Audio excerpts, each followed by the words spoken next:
नमस्कार, मैं doctor Sandeep Yadav, orthopaedic and joint replacement surgeon, Jaipur. आज हम चर्चा करेंगे एवास्कुलर नेक्रोसिस या ओस्टियोनेक्रोसिस ऑफ हिप, जिसको हम सामान्य भाषा में कूल्हे की हड्डी का गलना भी कह सकते हैं। तो इस बारे में ओस्टियोनेक्रोसिस क्या बीमारी होती है, क्या इसके लक्षण होते हैं, क्या इसके मुख्य कारण होते हैं और किस तरह से इसका हम इलाज करते हैं, और आगे यदि हम इसको टाइम पे या सही समय पे इसका डायग्नोसिस नहीं बने तो फ्यूचर में हमें किस तरह की परेशानियों का सामना करना पड़ सकता है, वो सारी चीज़ें आज हम विस्तार से चर्चा करेंगे।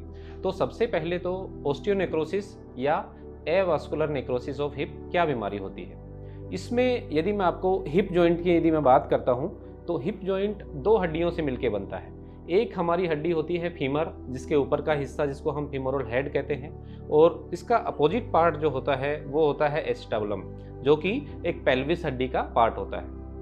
इन दोनों हड्डियों के बीच में एक जोड़ जो बनता है उसको हम हिप जॉइंट कहते हैं। ये हिप जॉइंट हमारे ऊपर के हिस्से को, यानी कि जो हमारा ऊपर का टोर्सो है, बैक है, ऊपर का बॉडी का पोर्शन है, उसको जो हमारे लोअर लिम्ब है उनसे कनेक्ट करने का काम करता है। तो हिप जॉइंट हमारे शरीर का एक बहुत ही महत्वपूर्ण जोड़ है, और इसमें ये जो बीमारी होती है एवास्कुलर नेक्रोसिस ऑफ हिप, इसके अंदर जो हमारे फीमोरल हेड का जो खून का दौरा होता है, खून की सप्लाई होती है, वो किसी न किसी कारण से हैम्पर हो जाती है या रुक जाती है। किसी पर्टिकुलर हिस्से की वो ब्लड सप्लाई किसी न किसी कारण से उसमें रुकावट आ जाती है, तो उस हड्डी के, इस फीमोरल हेड के अंदर उस हिस्से की गलन शुरू हो जाती है, क्योंकि वहाँ की हड्डी गलनी शुरू हो जाती है और उसकी वजह से वो हड्डी वीक हो जाती है। धीरे धीरे ये एरिया हो सकता है कि आपका कुछ पर्टिकुलर 20% पार्ट या 30% पार्ट इन्वॉल्व करता हो, और ग्रेजुअली प्रोग्रेस करते करते ये पूरे हेड को इन्वॉल्व कर लेती है, जिसकी वजह से जो इसकी कार्टिलेज है वो एक टाइम के बाद चपटा होना, जो एक राउंड और एक स्फेरिकल शेप जो इसकी है वो राउंड चपटी होनी शुरू हो जाती है, और जिसकी वजह से अल्टीमेटली हमारा हिप जॉइंट खराब हो जाता है और कूल्हे के जोड़ प्रत्यारोपण की नौबत आ जाती है। तो ये एक तरह से जो एवास्कुलर नेक्रोसिस या ओस्टियोनेक्रोसिस बीमारी जो होती है उसके बारे में हमने जाना। अब ये बीमारी किस कारण से होती है ये हमें जानना बहुत ज़रूरी है, क्योंकि कोई भी बीमारी होती है तो उसके जब तक हम कारण नहीं जानेंगे तब तक उसकी रोकथाम नहीं कर सकते। तो कारणों में यदि अपन बात करते हैं तो दो तरह से हम इसको डिवाइड करते हैं, एक डायरेक्ट कोज और एक होते हैं इनडायरेक्ट कोज। डायरेक्ट कोज की यदि मैं बात करता हूँ तो सबसे जो इम्पोर्टेंट कारण होता है वो होता है ट्रॉमा या फ्रैक्चर होना। जब भी हमारी ये फीमर हेड या फीमर नेक के अंदर कोई फ्रैक्चर होता है, जिसको हम नेक फीमर फ्रैक्चर बोलते हैं, वो हड्डी जब यहाँ से टूटती है तो कहीं न कहीं उसका खून का दौरा, हेड का खून की सप्लाई जो होती है उसकी बाधित होती है, और उसके बाद हो सकता है आपका हड्डी का जो फ्रैक्चर आपका हुआ है वो जुड़ जाए, लेकिन उसके आगे का खून का दौरा यदि सुचारू रूप से नहीं चलता तो उसमें आगे जाके एवीएन या ओस्टियोनेक्रोसिस होने की संभावना रहती है। दूसरा जो मुख्य कारण होता है वो होता है हिप का डिसलोकेशन। कई बार आपने सुना भी होगा या आपने किसी को मरीज को देखा होगा कि कूल्हे का जोड़ किसी एक्सीडेंट की वजह से बाहर निकल जाता है, जिसको हम हिप डिसलोकेशन कहते हैं। यदि ये हिप डिसलोकेशन खाली जॉइंट का डिसलोकेशन हुआ है और कुछ केसेस में फ्रैक्चर के साथ भी ये डिसलोकेशन होता है, तो उन केसेस में भी इस हेड का, फीमोरल हेड का खून का सप्लाई या खून का दौरा कुछ हद तक कम हो जाता है, और जिसकी वजह से ये एवास्कुलर नेक्रोसिस होने की संभावना रहती है या संभावना बन जाती है, जिसको हम ओस्टियोनेक्रोसिस या एवास्कुलर नेक्रोसिस ऑफ हिप कहते हैं।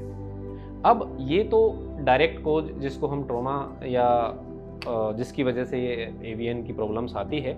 इसके अलावा कुछ इनडायरेक्ट कारण होते हैं, इनडायरेक्ट कोज जिसको हम कहते हैं। उन कारणों में सबसे मुख्य रूप से जो कारण आता है वो आता है स्टेरॉयड इनटेक। स्टेरॉयड वैसे एक बहुत ही अच्छी दवाई, या हम कई बार इसको रामबाण दवाई का भी नाम ले देते हैं, क्योंकि काफ़ी ऐसी बीमारियां होती हैं जिनमें इसका यूज करना हमारे लिए काफ़ी लाभदायक रहता है, लेकिन इसका यूज़ एक उचित मात्रा में ही होना चाहिए और एक डॉक्टर के गाइडेंस में ही होना चाहिए। यदि आप ये लंबे टाइम तक और गलत मात्रा में, गलत डोज में इस दवाई का सेवन करते हैं तो आपको फ्यूचर में ओस्टियोनेक्रोसिस या एवीएन होने की संभावना रहती है। दूसरा कारण, इसका प्रमुख कारण रहता है कि यदि आप अल्कोहल का कंजप्शन बहुत ज़्यादा मात्रा में करते हैं या लंबे समय तक करते हैं, मैं कहूँगा कि जैसे आप प्रतिदिन यदि 90 ml या 100 ml से ज़्यादा आप अल्कोहल का कंजप्शन करते हैं और प्रति वीक यदि आपकी कंजप्शन 400 ml या 500 ml से ज़्यादा हो जाती है, तो उन केसेस में एवीएन के चांसेस या ऑस्टियोनेक्रोसिस के चांसेस ज़्यादा रहते हैं। ये सारे कारण हम बात कर रहे हैं प्री कोविड एरा की।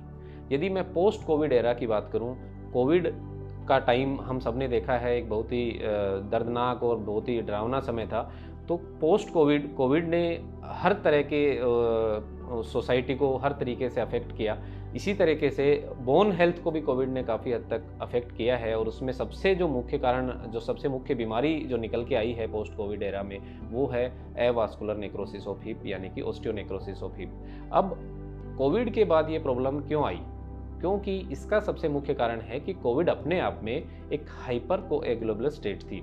हाइपर कोएगुलेबल स्टेट का मतलब ये होता है कि आपकी खून की नसों के अंदर थक्का जम जाना। इसकी वजह से आपने देखे होंगे कि कोविड के बाद एमआई के, हार्ट अटैक के, कार्डियक अरेस्ट के और स्ट्रोक के पेशेंट्स बहुत सारे बढ़ गए हैं। उसी तरह से बोन हेल्थ को भी इसने इस तरह से अफेक्ट किया, और एवीएन के केसेस आज हम यदि हमारी ओपीडी में हम बैठते हैं तो ऑलमोस्ट डेली 1 या 2 पेशेंट हमारे पास एवीएन के पोस्ट कोविड या पोस्ट कोविड कॉम्प्लिकेशन के रूप में हमें देखने को मिलते हैं। तो कोविड अपने आप में एक बहुत बड़ा फैक्टर निकल के आया है एवीएन के लिए। इसके अलावा यदि मैं बात करूं तो कुछ ऐसी डिजीजेज होती हैं जिनके अंदर खून का थक्का जमने की संभावना ज़्यादा होती है, या कुछ ऐसी वास्कुलर डिजीज होती हैं, जैसे मैं यदि बात करता हूं तो सिकल सेल डिजीज है, केसेंस डिजीज है। ये ऐसी डिजीज हैं जिनमें खून का थक्का होने की संभावना थोड़ी सी ज़्यादा रहती है, तो उन बीमारियों में भी एवास्कुलर नेक्रोसिस होने की संभावना ज़्यादा रहती है। तो मुख्य तौर पे ये हमने डायरेक्ट और इनडायरेक्ट कारणों की चर्चा करी। अब बात आती है कि जो एवीएन है ये कितने स्टेज का होता है, क्या इसकी स्टेजेज होती हैं, किस स्टेज में यदि हम इसको डिटेक्ट कर लें या डायग्नोसिस कर लें तो इसको हम जोड़ को बचा सकते हैं। तो मुख्य रूप से जो हम स्टेजिंग करते हैं इसकी, वो फीकट आर्लेट स्टेजिंग होती है, और 6 स्टेजेस में हम इसको डिवाइड करते हैं। तो यदि अर्ली स्टेज में, स्टेज 1 या स्टेज 2 में हमारे पास पेशेंट आ जाते हैं, तो हम उसके जॉइंट को बचाने के लिए ऑपरेशन करके या मेडिसिन से उसके जोड़ को बचा सकते हैं। लेकिन यदि वो पेशेंट हमारे पास लेट स्टेज में आते हैं, जैसे स्टेज 4, जब ऑलरेडी आर्थराइटिक चेंजेस आपके स्टार्ट हो जाते हैं, स्टेज 4 है, स्टेज 5 में पेशेंट आता है, तो उस टाइम पे हमारे पास सिर्फ हिप रिप्लेसमेंट का ही एक ऑप्शन रहता है, और जोड़ को हम साल्वेज सर्जरी, जिसको जॉइंट साल्वेज सर्जरी कहते हैं, वो संभव नहीं होती है। अब हम बात करेंगे कि कौन से एज ग्रुप को ये सबसे ज़्यादा अफेक्ट करता है, क्योंकि सबसे महत्वपूर्ण चीज़ ये है कि ये जो यंग एज ग्रुप है हमारा, 30 से 50 साल का जो एज ग्रुप होता है, उसी एज ग्रुप में ये 90% ऑफ द केसेस देखने को मिलते हैं। 30 साल से कम उम्र में भी ये बीमारी देखने को मिल सकती है, यदि आपको ट्रॉमा के केसेस हैं, फ्रैक्चर नेक फीमर का केसेस है, स्टबलम फ्रैक्चर्स हैं, या हिप डिसलोकेशन का कोई केस है, तो उसमें कम उम्र में भी ये बीमारी देखने को मिलती है, और कुछ केसेस में 50 साल के बाद भी ये बीमारी देखने को मिल जाती है। लेकिन सामान्य तौर पर 30 साल से 50 साल का जो एज ग्रुप होता है उसको ये अफेक्ट करती है। अब बात आती है इलाज की। ये सारी बातें हमने करी, क्या बीमारी के जो कारण हैं वो सारे हमने जाने, क्या इसकी ग्रेडिंग होती है वो हमने जानी। अब बात आती है इलाज की। तो इलाज की जब भी बात आती है तो उससे पहले हमें जानना जरूरी है कि इस बीमारी के लक्षण क्या होते हैं। लक्षणों की यदि बात करते हैं तो सबसे पहले जो लक्षण इसमें हिप, जो एवीएन का लक्षण आता है, वो आता है हिप पेन। आपके कूल्हे में दर्द की शिकायत होना शुरू हो जाती है। वो दर्द की शिकायत आपको आप जब रात्रि में या आराम कर रहे होते हैं तब भी रह सकती है, और चलने फिरने में भी आपको दिक्कत आने महसूस होने लग जाती है। तो आपको उस दर्द को, हिप के पेन को आपको इग्नोर नहीं करना चाहिए। उसके लिए आपको उचित परामर्श डॉक्टर से लेनी चाहिए। जैसे जैसे इसकी ग्रेडिंग या इसकी स्टेज बढ़ती है, वैसे वैसे आपके हिप जॉइंट में आर्थराइटिक चेंजेस जैसे जैसे स्टार्ट होते हैं, जोड़ में घिसावट होना जैसे स्टार्ट हो जाता है, तो पैर आपका अपोजिट पैर की तुलना में पैर छोटा हो जाता है। उसकी लंबाई जो है वो कम होनी शुरू हो जाती है, क्योंकि जो आपकी अंदर की जोड़ की चिकनाई और कार्टिलेज है वो घिस जाती है, तो वो पर्टिकुलर एरिया आपका कोलैप्स हो जाता है, और उसकी वजह से आपका पैर छोटा पड़ना शुरू हो जाता है। लंबे टाइम तक यदि आप इसको इग्नोर करते हैं तो आप ये नोटिस करेंगे कि आपका पैर दूसरे पैर की तुलना में पतला होना शुरू हो जाता है, क्योंकि आपकी मांसपेशियां उस तरीके से यूज नहीं आ पाती हैं, उनकी एट्रोफी होना स्टार्ट हो जाती है और आपका पैर कमज़ोर दिखने लग जाता है। तो ये मुख्य इसके लक्षण होते हैं। अब हम बात करते हैं इसके इलाज की। तो इलाज में जैसा कि हमने बताया कि इसके 6 स्टेजेज होते हैं, तो उसके हिसाब से ही इसका इलाज किया जाता है। सामान्य तौर पर मरीज हमारे पास सेकंड स्टेज में डॉक्टर को कंसल्ट करता है। अर्ली स्टेज में, स्टेज 1 में नॉर्मली पेशेंट हमारे पास नहीं आते हैं, लेकिन यदि स्टेज 1 में पेशेंट आ जाता है तो ये डिजीज़ एक प्रोग्रेसिव डिजीज़ होती है। धीरे धीरे स्टेज 1 आपके स्टेज 2 में कन्वर्ट हो जाती है और स्टेज 3 में कन्वर्ट हो जाती है। तो यदि आप डिजीज़ को अर्ली उस टाइम पे उसको डायग्नोसिस कर लेते हैं या डिटेक्ट कर लेते हैं, तो आप उस स्टेज को वहीं पे रोक सकते हैं या फिर उस प्रोसेस को रिवर्स कर सकते हैं, ताकि वो जॉइंट जो है आपका ख़राब होने से बचाया जा सकता है। तो सबसे महत्वपूर्ण चीज़ इसमें यह है कि आप किसी भी तरह के हिप के पेन को या कूल्हे के दर्द को इग्नोर नहीं करें और अपनी मर्जी से कोई दर्द की दवाओं का सेवन करके और उसके टाइम को ख़राब ना करें। उचित समय पे सही डॉक्टर से सही परामर्श लें ताकि आपकी बीमारी को डिटेक्ट किया जा सके। अब अर्ली स्टेज में बीमारी को डिटेक्ट करने के लिए एक्सरे जो हमारी होती है मोडलिटी, जिसमें हम एक्सरे करवाते हैं पेशेंट का, उसमें अर्ली स्टेज में कोई ऐसे स्पेसिफिक साइंस हमारे को नहीं दिखते हैं।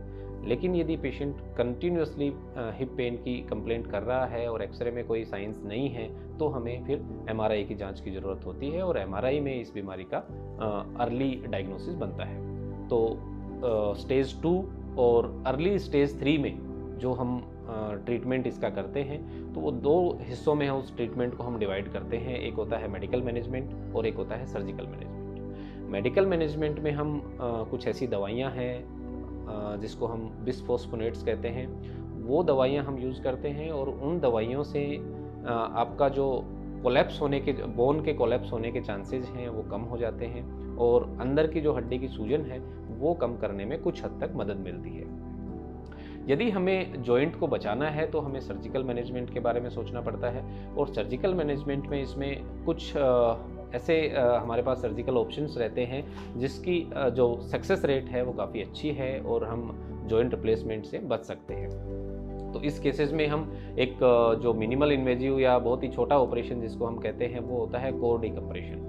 कोर डिकम्प्रेशन में हम ड्रिल होल बनाकर उस फीमोरल हेड के अंदर कुछ छेद करते हैं ताकि उस हड्डी के अंदर वापस से खून का दौरा सुचारू रूप से चालू हो सके।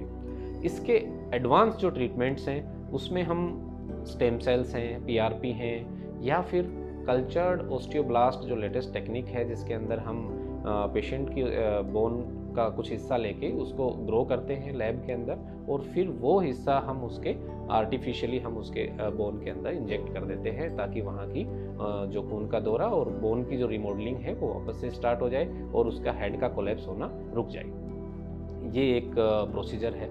इसके अलावा जो गोल्ड स्टैंडर्ड प्रोसीजर जिसको मैं कहूँगा कि जो सालों पुराना एक प्रोसीजर है लेकिन वो आज की तारीख में एक गोल्ड स्टैंडर्ड प्रोसीजर की तरह माना जाता है, वो होता है core decompression plus vascularized fibula grafting. इस प्रोसीजर में हम क्या करते हैं कि जो अंदर का नेक्रोटिक पार्ट है, जो ऑलरेडी हेड का पार्ट खराब हो गया है, उस हड्डी के हिस्से को हम निकाल देते हैं और उस हड्डी के हिस्से को निकाल कर उसकी जगह हेल्दी कैंसिलस बोन फिल कर देते हैं तथा उस खून के दौरे को वापस बनाने के लिए आपके ही पैर से लेग बोन से एक फिबुला नामक हड्डी होती है जिसको हम वहाँ की लोकल वेसल के साथ हार्वेस्ट करते हैं और यहाँ पे उसको अंदर डालकर उस बोन को और वहाँ की जो लोकल वेसल्स होती हैं उनके साथ एनास्टोमोसिस करते हैं। तो ये एक बड़ा प्रोसीजर होता है जिसमें हमें प्लास्टिक सर्जन और एक ऑर्थोपेडिक सर्जन की टीम की ज़रूरत होती है और लेकिन इस सर्जरी के जो रिजल्ट्स हैं वो बहुत अच्छे हैं और 70 से 80% केसेस में इसमें हमें जोड़ को साल्वेज करने में या बचाने में सफलता मिलती है। अब बात करते हैं अपन स्टेज 4 या स्टेज 5 की, जिसमें ऑलरेडी हमारा जोड़ खराब हो चुका होता है, जिसमें आर्थराइटिक चेंजेस हमारे आ चुके होते हैं। तो उन केसेस में हमारे को जोड़ प्रत्यारोपण से ही हम उसका इलाज कर सकते हैं और जोड़ प्रत्यारोपण करके पेशेंट दोबारा से अपनी दिनचर्या चालू कर सकता है। तो ये आज हमने चर्चा करी ऑस्टियोनेक्रोसिस या एवास्कुलर नेक्रोसिस ऑफ हिप। अगली बार हम एक नए टॉपिक के साथ फिर जुड़ेंगे। तब तक के लिए धन्यवाद, नमस्कार।